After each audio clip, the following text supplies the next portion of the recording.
This video is brought to you by Card Kingdom. Head on over to cardkingdom.com to get your Magic the Gathering products, including the brand new Zendikar Rising cards today. Friends, it's time to kick it up a notch. We're going to soar our way to Value Town and land into victory with my favorite new scaly boy, Verazol the Split Current. Verazol is a brand new commander from Zendikar Rising that supports the Kicker archetype. Whenever you cast a kicked spell, you may remove 2+1/+1 counters from Verazol to copy that spell. This turns our kicked spells into insane bombs, letting us steal 2 artifacts with Thieving Skydiver, making a huge wolf army with Wolfbriar Elemental, or making 10 creature copies with Rite of Replication. All we need to activate this powerful ability is +1/+1 counters. We can do this by utilizing green's fantastic ramp potential, like Vastwood Surge and Growth from the Ashes, to cast Verazol with tons of +1/+1 counters, and by adding more counters to it with cards like Invigorating Surge and Inscription of Abundance. The rest of the deck is filled out with all the usual important stuff like card draw, removal, recursion, and wins with any of our kicked bombs, a token army, or commander damage with our huge Serpent Leader. The deck is incredibly well-rounded and powerful for just a $50 budget. And that's not all, friends. If you like how this deck looks and want to learn more, I did a primer covering not just Verazol, but also how you can build a Verazol and Hallar 2-for-1 deck with an overlapping green core section, which you can check out by clicking the link in the video description below. With our deck intro out of the way, let's hop into the game. Our first opponent is WWK3, who I will call W, playing Adeliz the Cinder Wind. Adeliz is an aggressive wizard spellslinger deck, looking to beat down with evasive wizards that are then pumped into lethal threats by casting instants and sorceries. Adeliz can apply pressure fast and quickly end games if not dealt with, but struggles to recover if shut down more than once. Our next opponent is Jason Ardeval, who I will call Jay, playing Brago King Eternal.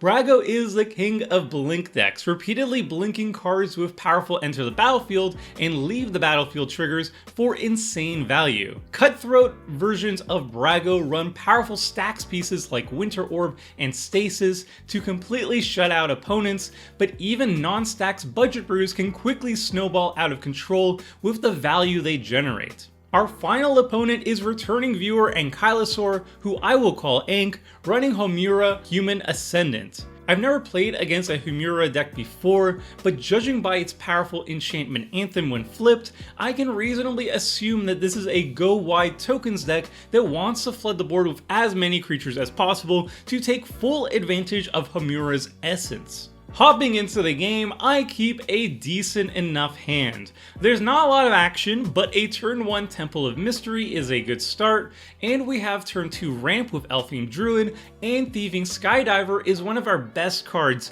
able to steal an artifact like Sol Ring. We win the die roll and go first, playing Temple of Mystery and scrying Vines of Vastwood to the bottom of our library. W plays and cracks an Evolving Wilds and gets a mountain.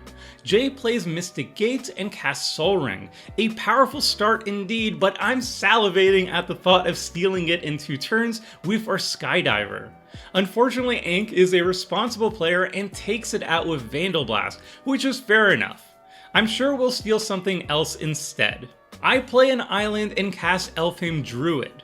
W plays an island and casts Cathartic Reunion, discarding Deep Analysis and Strategic Planning to draw 3 cards.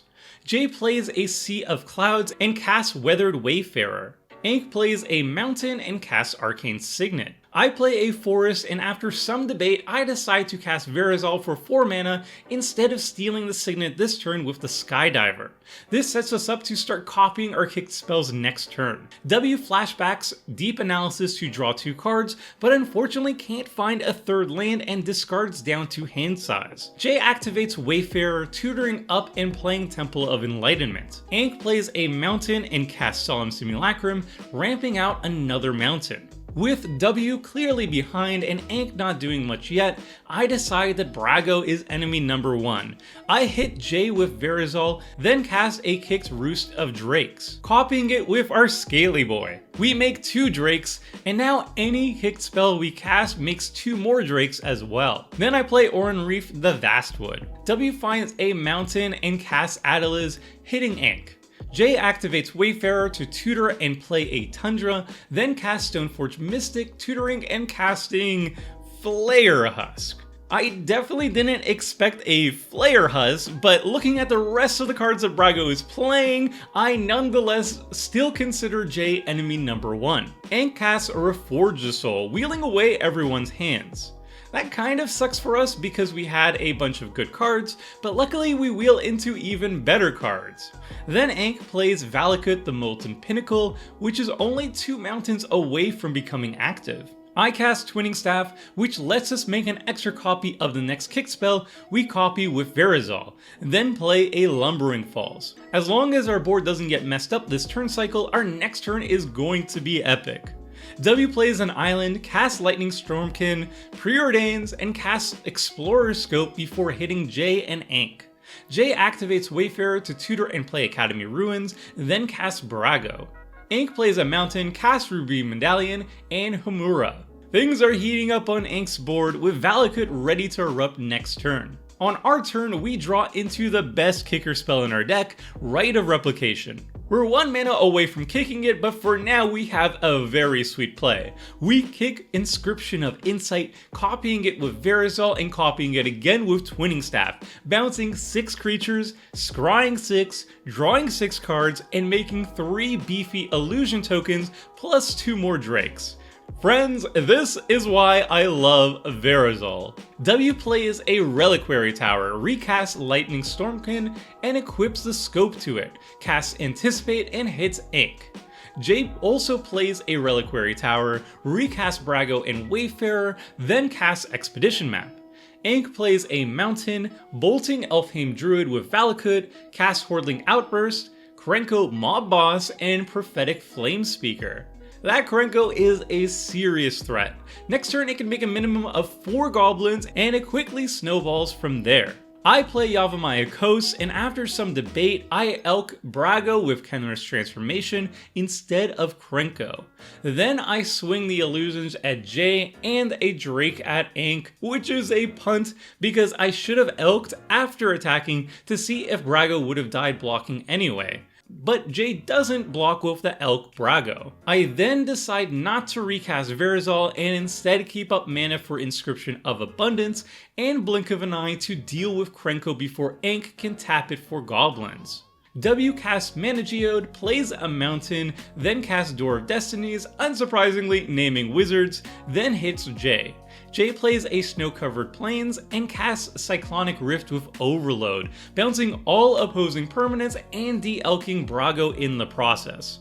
I respond by casting a kicked Inscription of Abundance to fight and kill Brago, which was most definitely a punt since I could have just elked Brago again next turn if I needed to, and now I have no permanent answer to Krenko. Ank casts Ruby Medallion, plays a mountain, bolting me with Valakut, then recasts Arcane Signet, Prophetic Flame Speaker, and Krenko.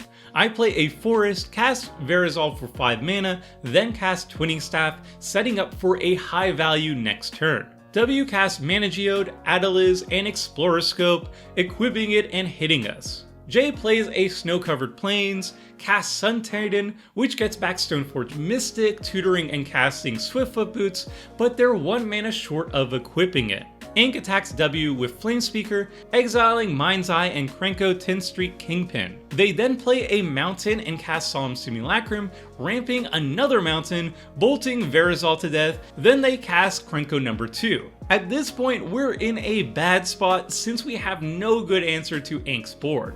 Unfortunately, we're a mana short of kicking Rite of Replication, so I cast Skullwinder to get an island from the graveyard and let W get something from their graveyard, but I didn't see what it was. Then I play an island and recast Verazol for 6, setting up for a juicy replication next turn. W casts Lightning Stormkin, plays a mountain, casts Frantic Search, Honor of the God Pharaoh, and Kazmina, Enigmatic Tutor. They tick down Kazmina to make a wizard token and loot before smacking me and Ink. J casts Brago, equips Boots to it to give it haste, then hits us with Brago and W with Sun Titan. The Titan gets back Spear of Heliod. Then Brago blinks their board to get even more value, getting back Sol Ring and Sickle Slicer? This is another card I've never seen a Brago deck play, and at this point I'm very confused. At the end of Jay's turn, Ink activates Krenko to make 2 more goblins, then on their turn they cast Homura, Berserker's Onslaught, and hit W with Krenko and Flame Speaker, making 2 more goblins. Now first Krenko can activate to make 6 goblins at any time, and then at least another 12 next turn, plus the Berserker's Onslaught giving everything double strike makes this very scary. But that's irrelevant now because it's finally time for us to have some fun. I cast a Kicked Rite of Replication, copying it with Verazol and then copying it again with Twinning Staff. I copy Solemn Simulacrum with 2 of the rights, and Sun Titan with the 3rd, making 10 Solemn Simulacrum copies and 5 Sun Titans. We ramp out 10 lands, Elk Krenko, and create a vast array of blockers. Did I mention that I love this deck? W loots with Kazmina and makes a wizard token, casts Door of Destiny, Goblin Electromancer, Tormenting Voice, and pieces of the puzzle. Then they swing everything at me, which is fair, I guess. Jay swings Brago at me and Titan at Ink, with the Titan getting back an island. Then they cast Metallic Mimic and finally make sense of what they're up to. This is a Germ tribal deck. They're running all the equipment that makes germ tokens and blinks them with Brago to make even more germs. Then they cast Batterskull, another equipment that makes a germ token, and Padian Console of Innovation. I thought Jay would certainly wipe the board with all those cards in hand, but nope, just a bunch of germ tokens and anthems here. Now while my board is safe from any ground attacks, I don't have any flyers, and Ink just needs a way to kill Homura, so his essence will make their army into beefy flyers. Sure enough, they have a way to do so, casting Shivan Harvest to sacrifice Homura and killing the table with an army of pumped up, flying, double strike goblins. This was a short and sweet game. So, post-game thoughts.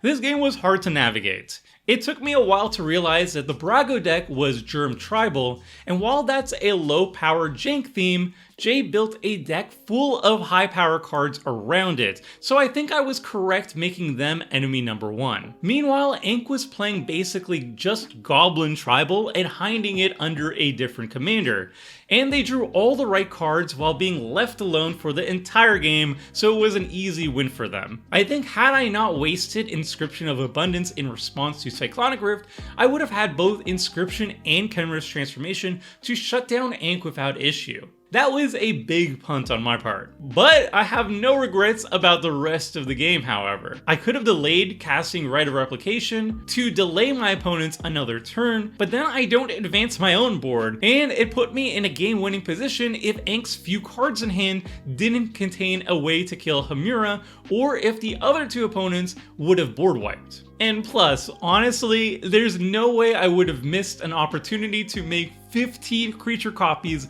in one turn. That's just way too fun to pass up. So that's it for the budget Verazol gameplay. I enjoyed playing this deck on stream so much that I picked up a paper version for my own personal collection. Speaking of streaming, I do that now regularly here on YouTube every Wednesday at 6 p.m. Eastern Time, so be sure to catch me live and hang out or even play a game against me.